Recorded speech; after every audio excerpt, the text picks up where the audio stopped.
So hello friends welcome back to my YouTube channel tips या blog. तो आज मुझे आपको लेकिन जीवी भवानीपटना गोटे नुआ कर आसवा हैंडलूम स्टोर को। ये सब प्रकार हैंडलूम जिनस मिले। तो आम भी बाहरी गलु से जगह को।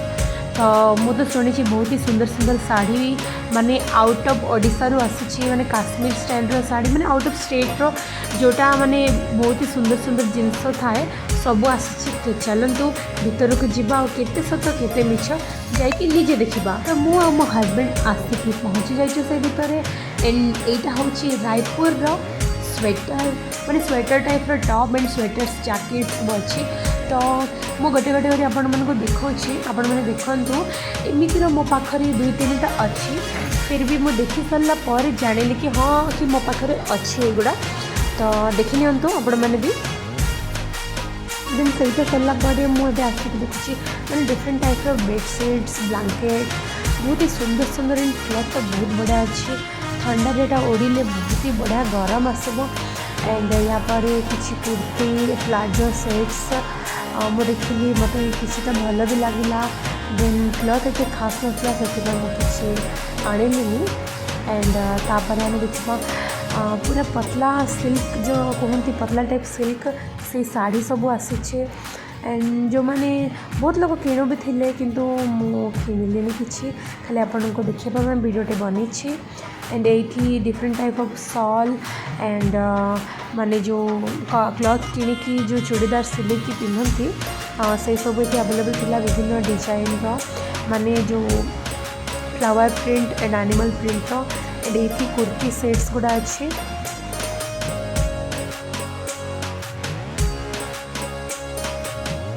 आ गोटे स्टल शाढ़ी लगी कि आंटी मैंने शाढ़ी किणुले कहीं स्टोर आसिकी 15 दिन हो गला किंतु मुझे जानी नी जो दिन मुझे जानी से दिन ही गली। एंड आपण मानक वीडियो करके देखी दूचे।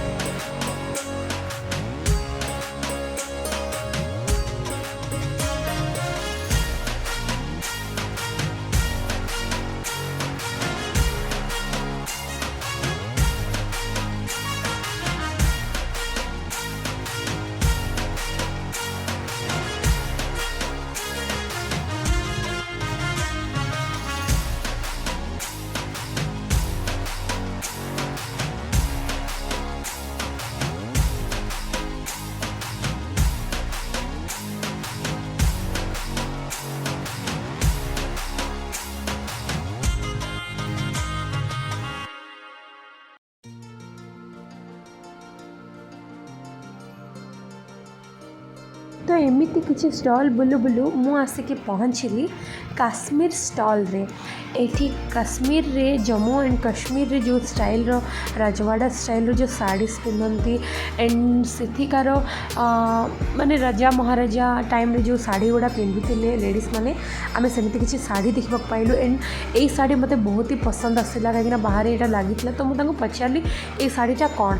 तो से आमको खोलिकी पूरा देखईदे देखु आपण मैंने भी माने इतने सुंदर तार वर्क इतने सुंदर तार काम हो पूरा हैंडमेड यहाँ भी। एंड यहाँ जमी आम पटे संबलपुरी सिल्क पैटर्न साड़ी बहुत ही चले।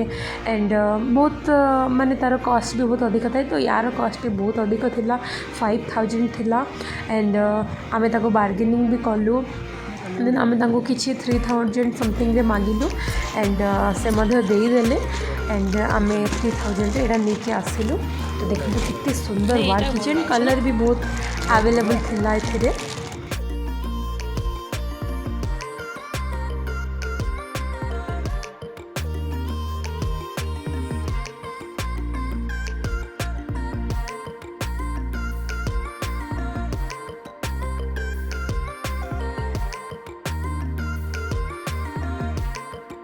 देन से पटे साइड बुली सारापर जिते आम तार अलग पार्श्व को आसलु से ब्रह्मपुर आचार पापड़ तो केते फेमस आप मैंने जानते से मैंने different type of papad and आचार थिला। तो मुझे कौन कहबी। तो आम कि किणिलु। एंड तापर मुझे देखिली पंजाब साइड्र कि माने जो जुती माने सो हाफ सो स्टाइल जो चूड़ीदार रे पिंधते से आसला किंतु ये सब क्लथ रे तैयारी। तो एटा किसी खास लगलानी मत। सो खाली मुझे देखुचे मुझे भी किणी यहाँ। देन आम आग को गलु।